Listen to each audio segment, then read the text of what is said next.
Fala pessoal, hoje é dia 10 de julho, dia do meu aniversário. Já tem gente falando que foi tudo combinado e que isso se tratou de um presente. Obviamente, né, isso daí é uma brincadeira, mas eu queria aqui compartilhar com vocês algumas impressões sobre a carta que Trump, né? E aí a gente já tem a notícia de que, simbolicamente, o Itamaraty devolveu a carta, né? Se recusou a recebê-la e chamou o encarregado de negócios dos Estados Unidos no Brasil, porque atualmente não tem embaixador americano no Brasil. Então, quando não tem embaixador, o posto de quem ocupa esse cargo provisoriamente é chamado de encarregado de negócios, né? Foi chamado a dar explicações lá para o Lula e para o nosso chanceler Mauro Vieira, se bem que na política internacional a gente sabe que quem comanda muito ali é aquela parte ideológica mais radical, comandada pelo Celso Amorim, que inclusive prefaciou um livro do Hamas, né? Então, se você acha que essas questões de andar do lado de ditadores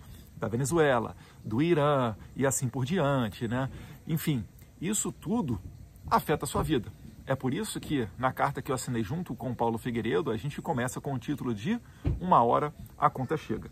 Mas isso aí já faz parte do vídeo passado. Eu queria aqui hoje com você dar uma dissecada, ler e passar algumas impressões sobre essa carta aqui do Trump para o Lula. Então o Trump, ele publicou na sua rede social, a Truth Social, ontem, dia 9 de julho, dia simbólico para todos nós que moramos, ou pelo menos morávamos, né, em São Paulo. É o dia da Revolução Constitucionalista de 1932, que em pese não logrou o êxito militar, logrou o propósito para o qual ela se dispunha, que foi o de uma Constituição, que saiu 2 anos depois, em 1934. História interessante que mostra muito os valores e o espírito do povo paulista brasileiro, o povo guerreiro que não abaixa a cabeça para ditador, não é assim? Eu não sou conduzido, eu conduzo. Bora lá, pessoal. Ele começa ainda muito protocolar, né? A Sua Excelência Luiz Inácio Lula da Silva, Presidente da República Federativa do Brasil. Prezado senhor presidente, conheci e lidei com o ex-presidente Jair Bolsonaro e o respeitei profundamente, assim como a maioria dos líderes mundiais, né? Tem vários fatos marcantes para isso daqui, né? Por exemplo, o Bolsonaro foi a primeira vez que trouxe ao Brasil um chefe de Estado de Israel depois da independência de Israel em 1947, né? Benjamin Netanyahu, ele atendeu a posse do presidente Bolsonaro. E tem várias outras questões, né? Assinou junto com Trump o Acordo de Alcântara, né? Tive o prazer, enquanto presidente da Comissão de Relações Exteriores e Defesa Nacional, ter aprovado esse acordo dentro da nossa comissão. Fato que no passado nem Aécio Neves, né, que tinha muito poder no passado, conseguiu fazê-lo lá no começo dos anos 2000, durante o finalzinho do governo Fernando Henrique. Então tem muita coisa aqui que demonstra esse prestígio, né? Depois, na Índia, em 2020, o Bolsonaro, a Índia só convida um chefe de Estado para o seu dia da independência em 2020. Né? A Índia, a maior democracia do mundo, população bem semelhante ali à da China em termos de números, e o Bolsonaro foi homenageado. Enfim, então o presidente Trump, ele resgata esse prestígio que o Bolsonaro tinha, porque ele não andava junto com o pessoal do Hamas, Hezbollah, Houthi, não ia na posse de presidente radical fundamentalista de países que assassinam homossexuais, que matam mulheres porque não usam o hijab, o véu islâmico. Então, Bolsonaro realmente tinha muita moral. Eram outros tempos do Brasil. Obrigado, presidente Trump.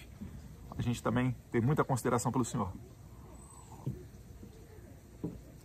A forma como o Brasil tem tratado o ex-presidente Bolsonaro, um líder altamente respeitado em todo o mundo durante o seu mandato, inclusive pelos Estados Unidos, é uma vergonha internacional. Esse julgamento não deveria estar ocorrendo. É uma caça às bruxas que deve terminar imediatamente. Então, a todos vocês que estão reclamando da tarifa de 50%, estão se dizendo preocupados, né, com a situação econômica do Brasil, o que eu vejo, muita gente o faz com boa fé, tá? Não é com má fé, não, com boa fé.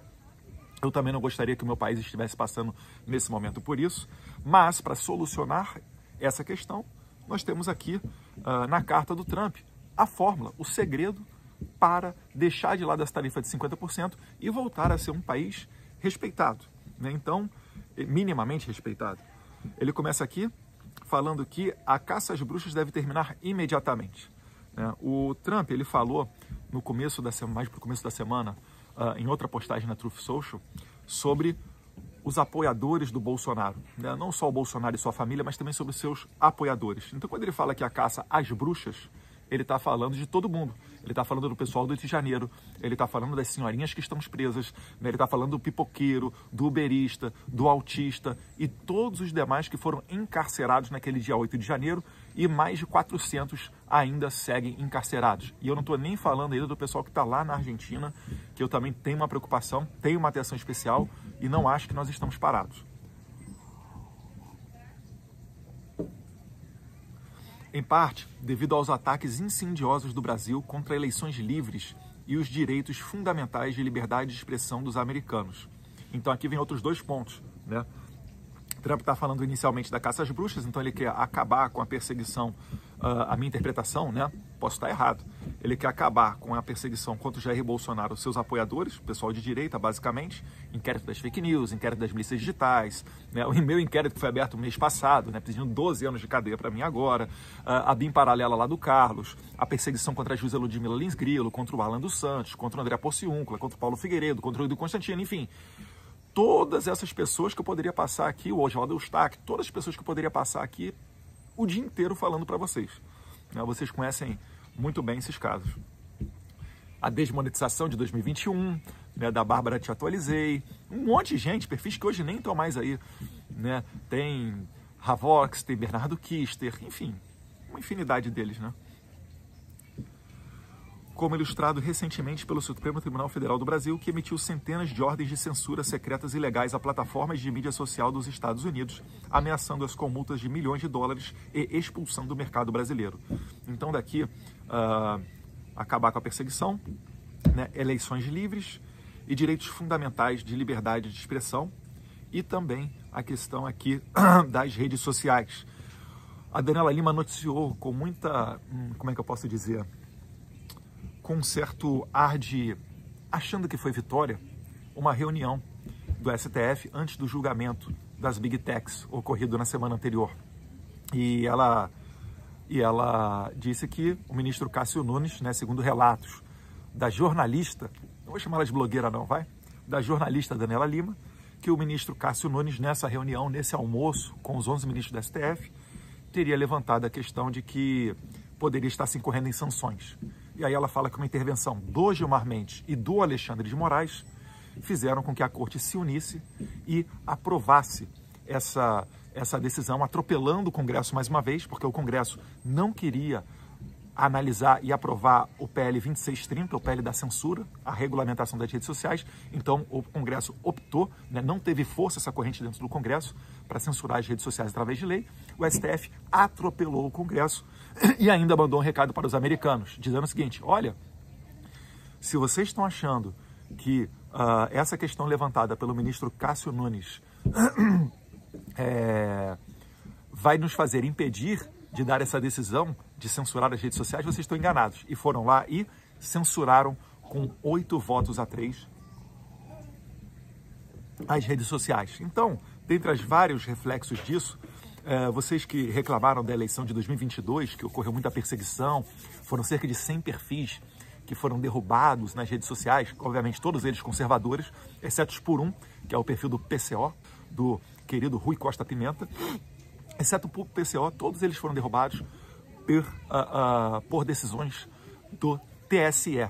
Só que isso na eleição de 2026 vai se alastrar, porque qualquer juiz de todos os cantos do Brasil, qualquer um dos quase 2.000 juízes brasileiros vão poder fazer a mesma coisa que o TSE fez em 2022. Além de tudo, a gente também tem aqui a questão do Twitter Files Brasil, né? O Trump ele traz a questão das ordens secretas, que até hoje continuam, tá? A Rumble, no processo em que ela move contra o Alexandre de Moraes, no CPF dele, o processo civil, eles alegam que o Alexandre de Moraes ainda estava mandando ordens para ele e pedindo para que a Rumble não comunicasse às autoridades americanas. Né? Que ordens são essas? Ordens de censura, ordens para ter acesso a dados ilimitados de pessoas, inclusive americanas. E isso daqui nos Estados Unidos é muito sério, tá? O compartilhamento de informações pessoais, isso é tratado como realmente um crime. Não é uma coisa que, vou assinar aqui um cadastro aqui porque eu estou comprando um produtinho na farmácia, vou dar meu CPF, depois isso vai ficar circulando por aí. Não é assim que a banda toca aqui nos Estados Unidos, não. Fala aqui da questão das multas. Então, vale lembrar, né? Quando o Alexandre de Moraes expulsou o X do Brasil, ele também fez o quê? Ele congelou parte dos ativos da Starlink. Então, isso tudo aqui está no combo aqui da reclamação do Trump, né? E eu falei isso lá no passado. Eu falei, ó, antes do Trump ser eleito, se preparem, porque essa brincadeira de ficar humilhando, zombando, esculachando com empresas americanas, onde o Biden apenas fazia uma notinha através da sua embaixada no Brasil, se for com o Trump, ele vai encarar isso aí como uma guerra comercial. Dito e feito. Então, seguindo aqui na carta, a partir de 1º de agosto de 2025, cobraremos do Brasil uma tarifa de 50% sobre todos os produtos brasileiros que entrarem nos Estados Unidos, além de todas as tarifas setoriais existentes. Produtos transbordados para burlar...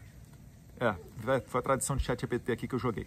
Produtos transbordados para burlar essa tarifa de 50% estarão sujeitos a essa tarifa superior. Ele fala aqui, inclusive, de tarifas setoriais. Aqui o Brasil é aquele negócio, né? É o samba do crioulo doido do negócio das tarifas, né? Porque um produto americano que entra no Brasil, ele vai pagar PIS, COFINS, imposto de importação, chegando nos estados ICMS, etc.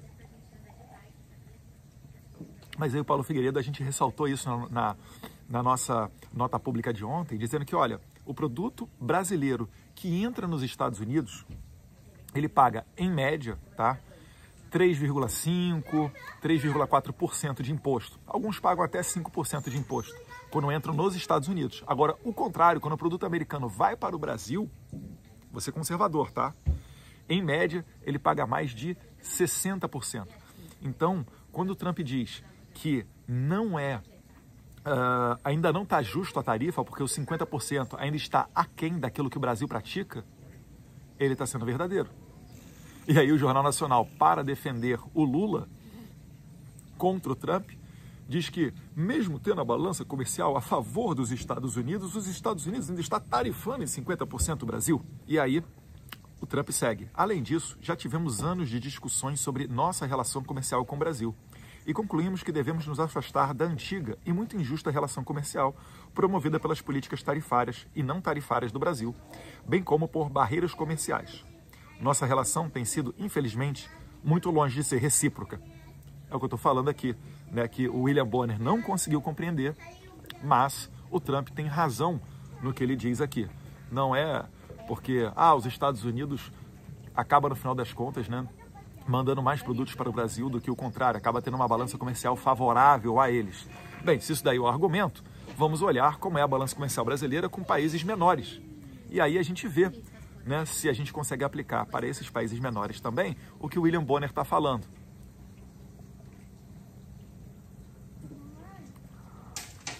Inclusive, parênteses, né?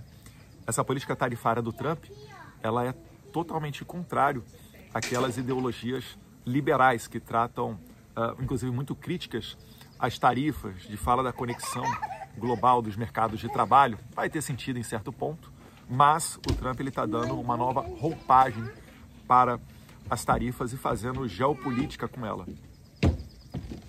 Peço que compreenda que a tarifa de 50% está muito aquém do necessário para que tenhamos um campo de jogo nivelado com seu país. Tá vendo? Mais uma vez o que eu falei aqui. E é necessário aplicar essa medida para corrigir as graves injustiças do regime atual. Detalhe, o Trump chama de regime. Ele não trata o país, o Brasil, como uma democracia saudável. Aos olhos dele, já está tendo um regime. O regime é o quê? É algo próprio, é sui generis, né? Essa forma de governo brasileiro é algo do Brasil, não é algo entendido como uma democracia ocidental. Gente, é o caminho todo da Venezuela. É o caminho todo da Venezuela. O Trump ele só está antecipando. Na Venezuela, vira e mexe, sai sanção lá, né? E não adianta mais nada porque o regime já se consolidou. O que o Trump está fazendo aqui, ele está tentando colocar um remédio, que sim, pode ser amargo, mas para evitar que o Brasil chegue a uma situação igual a da Venezuela. Ele quer quebrar as pernas do regime para que ele não se consolide. Ou você tem dúvida, né, que se a eleição de 2026 você tira o Bolsonaro da equação, a esquerda ganha, um Alexandre de Moraes super poderoso, né, ninguém conseguindo freá-lo, não tem mais como, né? Vai fazer o presidente comer na mão dele, vai mandar a Polícia Federal na casa de todos os parentes né, do presidente do Senado, do presidente da Câmara, ou quem mais ele interessar, vai pegar, de repente, o passaporte do presidente da Credem, vai mandar um ou outro deputado para a cadeia. Isso daí é o que a gente está flertando, é o que a gente está bem próximo, né? Lembrando, Daniel Silveira já está na cadeia, né, por falar, por um vídeo. E é necessário aplicar essa medida para corrigir as graves injustiças do regime atual. Como é do seu conhecimento, não haverá tarifa alguma se o Brasil ou empresas em seu território decidirem construir ou fabricar produtos dentro dos Estados Unidos. E, de fato, faremos todo o possível para aprovar rapidamente tais investimentos, profissionalmente e de forma rotineira, ou seja, em questão de semanas. Aqui ele dá um tapa com luva de pelica, né, falando o seguinte: o Brasil é mais complicado para você investir.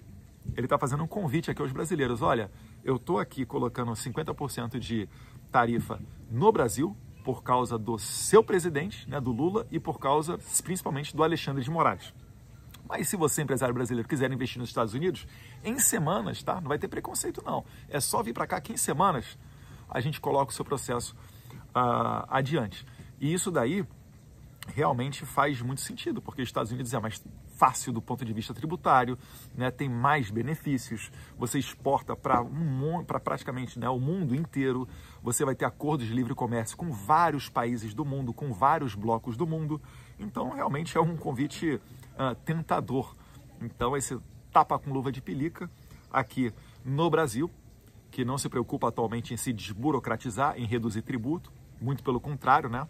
Volta aquele ambientalismo xiita da Marina da Silva, voltam os tributos que o Haddad, com permissão do Lula, imposto para aumentar para você. E, inclusive, fica a pergunta, né? Se o governo Lula estava falando que imposto é bom, por que ele está reclamando agora, né, de pagar só 50%? Porque ainda está desfavorável essa balança tributária aqui para os Estados Unidos, tá? E também isso aqui faz parte da política do Trump de reindustrialização dos Estados Unidos. Ele não quer mais saber de uma cadeia global onde você vai produzir peça na China, no México, na União Europeia e depois vai mandar para os Estados Unidos, onde se encontrarão com outras, né, manufaturas para daí fazer o produto final. Ele percebeu que isso daí faz os Estados Unidos ficar frágil, faz os Estados Unidos ficar na mão de outros países. Por exemplo, a China, ela produz centenas e centenas de navios todos os anos, né? Eu estou falando de navios de grande porte, né? E os Estados Unidos, que já foi o líder mundial dessa área, hoje em dia produz pouquíssimas dezenas, né? Eu acho que não passa de 20 por ano. Então, Estados Unidos, mercado naval, né? A construção de navios de grande porte, cerca de 20 por ano, nem isso. China, centenas. Então, Estados Unidos, o que ele está querendo fazer com o Trump? É resgatar essa indústria, trazer de volta para os Estados Unidos. É uma pauta trabalhista, uma pauta até, né, aos olhos de Rui Costa Pimenta, uma pauta operária. E aí segue na página 2, indo para o final. Se por qualquer razão o senhor, está falando para o Lula, decidir aumentar as suas tarifas, porque o Lula falou isso, né? Vou aplicar a reciprocidade. Eu falei, eu até tuitei isso na Rede X, se você não me segue, segue lá, @BolsonaroSP, porque o Lula, eu acho que ele não leu essa parte aqui da carta, né? Fica a pergunta até se ele sabe ler, já que ele se orgulha tanto, né, de ter se aposentado porque perdeu o dedo mindinho. Se por qualquer razão o senhor decidir aumentar as suas tarifas, qualquer que seja o percentual, ele será adicionado aos 50% que estamos cobrando. Então, vamos supor, o Brasil bota 10%, vamos retalhar os Estados Unidos, vamos botar 50%. Os Estados Unidos vai pegar esses 50% do Lula, vai adicionar os 50% que o Trump está falando agora e vai dar uma tarifa total de 100% aos produtos brasileiros. Eu acho que o Brasil não tem condição de lutar essa guerra com os Estados Unidos. Por quê? Porque os Estados Unidos é a maior economia do mundo. Tem muito mais reserva do que o Brasil. Tem muito mais condições de, inclusive, suplantar, substituir o mercado brasileiro por outro mercado mundial. É claro que isso não é o desejável, não é o ideal, mas eles certamente têm muito mais instrumentos para fazer isso do que o Brasil. Então fica a dica aí, tá, Lula? Por favor, entenda que essas tarifas são necessárias para corrigir os muitos anos de políticas tarifárias, não tarifárias e barreiras comerciais do Brasil que causaram déficits comerciais insustentáveis para os Estados Unidos.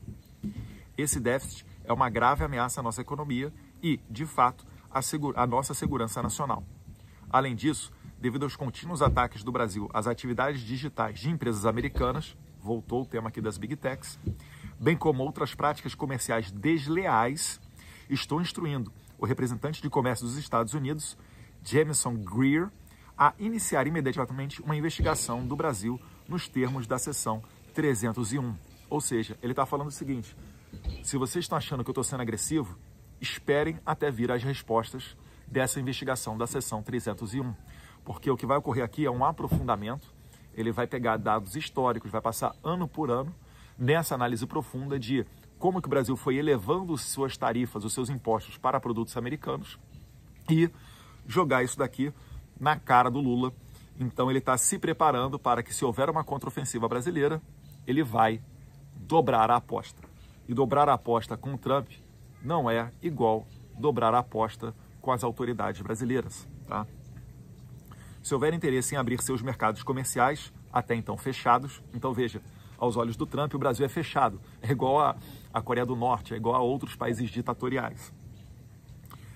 Para os Estados Unidos e eliminar suas políticas tarifárias e não tarifárias, ele também está falando aqui, não é só a questão tarifária, é a questão também não tarifária. Eu tenho certeza que o Trump ele está muito atento a essa questão dos BRICS. Antes dele tomar posse enquanto presidente, ele falou que taxaria em 100% os produtos de países cujos seus líderes estivessem falando em substituir o dólar americano por outra moeda nas comercializações internacionais. Isso daí é muito sensível, é muito caro aos Estados Unidos. O dólar americano, ele representa, além de todo o simbolismo, né, é uma parte forte da economia norte-americana, né, do seu poderio de geopolítica internacional. Então o Trump, com certeza, ele valoriza muito isso e não quer perder isso. Então ele foi bruto, falou em 100% antes de tomar posse como presidente para países que estão fazendo esse tipo de conduta. Nessa época, a Rússia, né, o Lavrov ou o Putin, eles falaram que, olha, esse negócio aí de moeda única dos BRICS não é ideia minha não, é lá do Brasil, vai lá falar com o Lula. Ou seja, a Rússia consegue compreender esse jogo e o Lula não. O Lula parece um universitário ideólogo que acabou de sair da Federal e está aí dando recado ao mundo. Não, vamos substituir o dólar, os Yankees americanos. O brasileiro não está interessado nisso. Esse não é o nosso jogo. Para que você vai se meter nesse problema?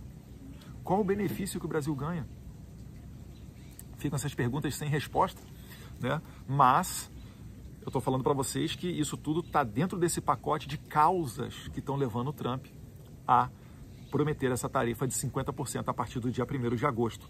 Mais uma vez, se você é empresário, se você está preocupado com isso tudo, né? E não é só empresário não, tá? Porque se o empresário for embora do Brasil, quem trabalha para empresário fica demitido. Então são questões, sim, muito sérias e a gente tem que pressionar o Lula, tem que pressionar o governo brasileiro a realmente ser um país minimamente decente. Né? Um país com liberdade de expressão, com eleições limpas, sem perseguições políticas e também fazer com que o Lula pare de fazer essas ameaças de acabar com o padrão dólar, apoiar o Hamas, apoiar o Hezbollah. O Lula teve a capacidade de condenar o ataque de Israel, muito exitoso, contra o Irã, que está pensando em construir uma bomba nuclear. Vocês imaginem só, o Irã, gente, os ayatolás. Ayatollah é o quê? Ayatollah é o líder dos xiitas, né? Os xiitas, eles são a perna do islamismo que segue os descendentes de sangue de Maomé. Porque quando o profeta Maomé, que criou a fé islâmica, quando ele morreu, surgiram duas correntes. Os sunitas, que acreditam que a religião deveria ser guiada pelos estudiosos, né, pelos sacerdotes, pelos pastores, digamos assim, pelos imãs, que são os pastores e padres do islamismo, e da outra parte tem os xiitas, que são uma minoria dentro do mundo islâmico, cerca de 20%. E eles diziam que os descendentes sanguíneos do Maomé deveriam levar adiante e guiar a fé islâmica. Então, o chefe, o líder, o sacerdote dos xiitas chama-se Ayatollah. E essa foi a Revolução Radical de 1979 no Irã. Essas pessoas são tão radicais, dizem-se até fundamentalistas, que para eles a morte passa a ser desejável. O perigo do Irã ter uma bomba atômica é porque, por mais que eles pudessem jogar em Israel e, vamos dizer assim, os rastros, as consequências dessa bomba atômica pudessem chegar até o Irã, eles não se importam com isso. Porque para eles é desejável morrer se eles estiverem fazendo isso a favor da sua causa. Qual é a sua causa? Espalhar a fé islâmica pelo mundo e, na cabeça dos ayatollahs, isso não está no Alcorão, matar todos aqueles que são considerados infiéis, que não são da fé islâmica. Então é complicado você permitir que um país desse tenha uma bomba nuclear. E aí eu vejo até pessoas falando, mas os Estados Unidos têm bomba nuclear, por que o Irã não pode? Isso é igual você dizer, por que o policial tem uma arma de fogo e o ladrão, o cara do PCC, do Comando Vermelho, não pode? Por que será? Né? Porque só um deles está disposto a assassinar as outras pessoas, a estuprar mulheres, a sequestrar e fazer um monte de barbaridade que são atos contra a nossa civilização. Beleza? O Lula está do lado dos terroristas. Ele criticou Israel porque Israel anulou uma ameaça de uma guerra nuclear. Veja só. Então isso tudo aqui está no combo do não tarifário. E a gente consegue ter uma ideia próxima, a gente que eu falo, eu, Paulo Figueiredo, né, e porventura um ou outro mais envolvido aqui em todo esse trabalho que a gente faz, muito de bastidor, porque nós sabemos os relatórios que foram para a Casa Branca. Nós sabemos muito do que está circulando ali dentro. Nós fizemos diversas reuniões, muito mais do que vocês viram nas minhas redes sociais.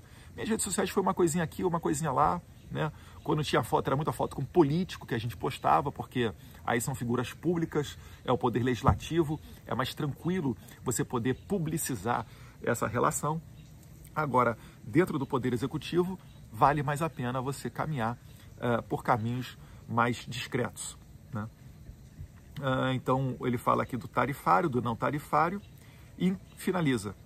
Essas tarifas poderão ser modificadas para cima ou para baixo, dependendo da sua relação conosco. Espero que o Lula seja demovido dessa ideia de, entre aspas, reciprocidade, né? Os Estados Unidos da América nunca decepcionarão o seu país. Isso aqui é uma mensagem muito forte, tá? O que o Trump está fazendo aqui? Ele está dizendo o seguinte: povo brasileiro, eu estou fazendo isso para o melhor dos nossos países. Eu estou fazendo isso para que o Brasil não vire uma Venezuela, porque ele sabe o quanto pior que isso seria, né? Ignorar, fechar o olho, deixar as coisas irem adiante, somente torcendo sem saber qual solução seria para melhorar a relação entre os nossos países. Então podem ter certeza, por mais que esse remédio possa, num primeiro momento, ser apresentado como mais amargo, não se enganem, né? Ele é muito frutífero. E é tão frutífero que eu vou aqui dar mais uma dica para o Lula, mais uma dica para o Alexandre de Moraes. E eu espero que eles recebam muita pressão do empresariado brasileiro, né, principalmente daqueles que têm relação aqui nos Estados Unidos, pois está nas mãos de Lula e Alexandre de Moraes acabar com essa tarifa de 50%. A dica é, vamos olhar o passado recente e ver quem que tentou seguir por esse caminho de reciprocidade ou de bater de frente com Trump. Antes de tomar posse, o Trump ele falou que iria tarifar alguns países, a começar pelos seus vizinhos do México e do Canadá, né? O Trump ele falou o seguinte: olha, a gente vai tarifar, acho que foi em 25% ou 50%, os produtos do Canadá. Por quê? Porque eles não estão tendo uma política migratória decente, e os Estados Unidos está recebendo muita gente vinda do Canadá, não necessariamente canadenses, tá? A maioria deles não, mas está vindo muita gente do Canadá, e isso daí é uma ameaça para a nossa segurança nacional, né? A nossa fronteira está um queijo suíço, e o Canadá pode ajudar, eu quero que o Canadá ajude. Então ele pressionou o Canadá a fazer isso. Inicialmente o Trudeau, que era o primeiro-ministro naquela época, levantou-se, bravateou-se e etc. Mas no final das contas ele foi até jantar lá no Mar-a-Lago. Ele foi lá para comer na mão do Trump. O Trump ainda soltou uma piada falando que se ele não conseguir dar conta daquilo, que o Canadá poderia virar o 51º estado norte-americano. Muita gente interpretou isso daí de maneira muito ofensiva do Trump, mas o negócio é que o Trudeau voltou para o Canadá e concordou com o Trump e começou a mudar, a dar mais atenção para a sua política migratória. Essa história finalizou, inclusive, com o Trudeau pedindo renúncia, deixando de ser o primeiro-ministro do Canadá. Vamos falar do México? Né? No México, a questão principal ali são os cartéis, são as drogas. E aí o Trump ameaçou a presidente do México, né, a nova presidente do México, a tarifar também, acho que em 25%, porque o México estava fazendo pouco aos olhos do Trump nessa questão de controle de fronteira, para não deixar os Estados Unidos ser inundados, principalmente com fentanil, que é, vamos dizer assim, é o crack aqui dos Estados Unidos. No Brasil tem muita questão de cracolândia, cracudos, etc. É um problema realmente, né? Uma epidemia no Brasil. Nos Estados Unidos é o fentanil, mas também a cocaína produzida nos 3 maiores produtores mundiais, né? Colômbia, Bolívia e Peru. Ameaçou tarifar, a presidente chiou, reclamou, etc. Acho que 1 ou 2 semanas depois fizeram a maior apreensão de fentanil da história do México. Então nós já temos aí Canadá, México. Eu não vou nem entrar no detalhe dos outros países europeus onde o primeiro-ministro caiu depois da eleição do Trump. Eu vou citar só aqui mais um caso para vocês entenderem. O Ayatollah Ali Khamenei, ele tentou fazer uma bomba nuclear, enriquecendo urânio para muito além do necessário na produção de energia nuclear. Isso tudo faz parte de um acordo mal feito pelo Obama lá atrás, que não conseguiu compreender, né, a intenção dos ayatollahs quando eles começaram com essa questão de produzir tecnologia nuclear. Ele achou que poderia tratar o Irã igual ele trata qualquer país ocidental, mas, né, e naquele tempo já foram rechaçados por Benjamin Netanyahu, pelos israelenses, dizendo, isso vai dar problema, dito e feito. Para você enriquecer o urânio, né, o urânio primeiro que você não acha ele in natura, pronto para ser utilizado, seja na parte de energia nuclear, medicinal, porque é usado em radioterapia também, enfim, os diversos usos dele, você primeiro tem que pegar esse urânio, né, tirar ele do cascalho, de uma areia de praia, o pessoal do Espírito Santo sabe do que eu estou falando, eu acho que é Guarapari ou Iriri, tem uma praia ali no Espírito Santo que tem, sim, urânio que pode ser extraído, mas esse urânio que é encontrado em natura, ele não é ofensivo para a nossa saúde, né? Que pese a praia ter aquela praia de areia negra, é preciso você peneirar muito, refinar muito e fazer alguns trabalhos até que ele seja pronto para ser enriquecido. Quando ele é enriquecido, ele passa por dentro de reatores. Quando você olha aquelas fotos com várias, como é que são aqueles? Várias bombas, né? Várias...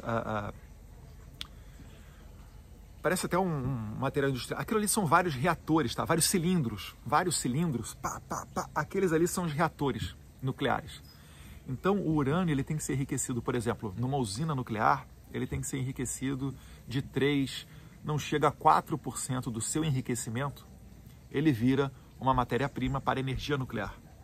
Para a gente falar de bomba atômica, uso militar, esse enriquecimento tem que ser de 60%. Então, é outra história. E esse urânio lá do Irã, né, que o Irã começou a produzir essa tecnologia, foi esse acordo mal feito pelo Obama.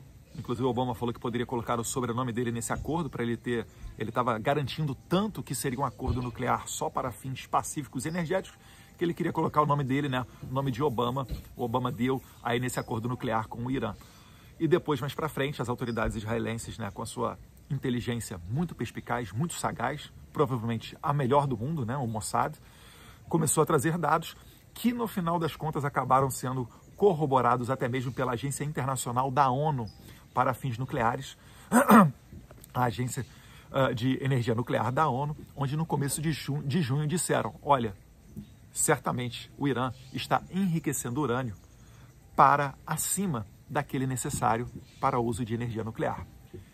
Não confirmaram que estava sendo usado para fazer uma bomba atômica, né? Mas não souberam responder isso.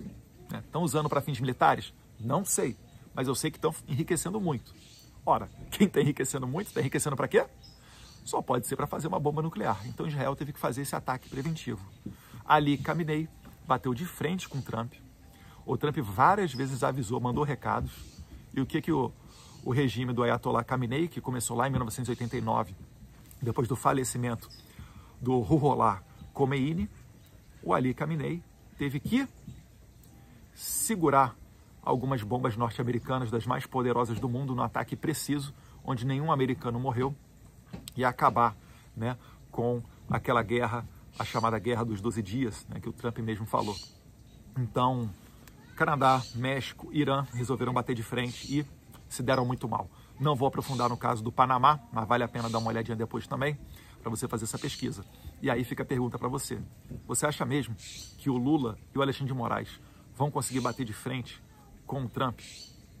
O Trump sabe, Moraes, que você mandou um recadinho, que você disse que você está no STF até 2043 e que o Trump tem um mandato de apenas 4 anos. Então, você ligou essa bomba relógio a Alexandre de Moraes. Você e o Lula, né, quando o Lula escala o Itamaraty, o AGU, para fazer a defesa de um caso que é só do Alexandre de Moraes, vocês deram conta disso. Quando vocês, do STF, aprovaram esse atropelo no Congresso e mudaram, desconfiguraram, transformaram o Marco Civil da Internet num Frankenstein, tudo para poder controlar a internet, controlar as vozes dissidentes, no caso, nossa, vocês estão dando conta disso. E o Trump mandou vários avisos. Quais foram as respostas? Censura, multa. Lembro da multa do PL, né? Lembro das chacotas feitas comigo no seu jantar, Alexandre de Moraes. Eu lembro que vocês ignoraram a carta da DOJ Pam Bondi em maio, onde ela dá uma aula para o Alexandre de Moraes sobre extraterritorialidade, explicando para ele que ele não pode prender um cidadão americano, como a Flávia Cordeiro, né, uma cidadã americana, por conta de posts feitas a partir do território americano. Enfim, foram vários recados dados. E a resposta sempre foi isso: censura, multa, dobra aposta, declaração, Lula falando que o Trump é a nova cara do nazifascismo, a gente gritando fuck you Elon Musk, enfim, uma sucessão de medidas que só uma pessoa insana e louca achava que não resultaria em nada. Concorda comigo? Então, tá aí o resultado. Parabéns aos envolvidos, parabéns a todos que apoiaram essa loucura de tirar um pinguço da cadeia e colocar ele na presidência da República. Vocês todos fazem parte desse momento, tá? Não venham me culpar achando que eu sou o dono da caneta, não, porque isso tudo está acontecendo porque o Brasil não é mais considerado uma democracia. Simplesmente isso. O que o Trump está pedindo na carta dele? Soltem os presos políticos. Primeiro passo, querem resolver o problema? Congresso Nacional, aprovem uma anistia ampla, geral e irrestrita aos moldes daquela feita em 1979 pelo presidente Figueiredo. Aprovem essa anistia. Número 2, acabem com as perseguições aos dissidentes do regime, né? Ou seja, acabem com esses inquéritos. Número 3, ele fala aqui, uma eleição confiável. Deixem o Congresso Nacional trabalhar, porque já foram mais de 3 oportunidades no passado recente aprovado o chamado voto impresso, com a possibilidade de contagem pública dos votos, que é mais interessante do que o voto impresso em si. Direito que nos foi retirado em 1996, quando começamos a utilizar um sistema totalmente informatizado, onde nenhum outro país do mundo faz uso dele. Só o Brasil, Butão, acho que Timor-Leste e alguma outro país menor aí pelo mundo. E sentem à mesa para negociar com os Estados Unidos as questões tarifárias, porque de fato é verdade. Há muito tempo, os Estados Unidos não têm mais benefício nessa relação com o Brasil. Beleza? Eu acho que isso daí tá bem claro, tá bem esclarecido. Não é o fim do mundo, é só o início de tempos de liberdade, Deus quiser. A bola agora está com o Congresso Nacional, está com Lula e Alexandre de Moraes, principalmente, e chegou a hora de deixar de lado os risinhos, as humilhações, as chacotas, e começou o momento da gente tratar com seriedade o interesse do povo brasileiro. Que Deus abençoe o Brasil, que Deus abençoe os Estados Unidos da América.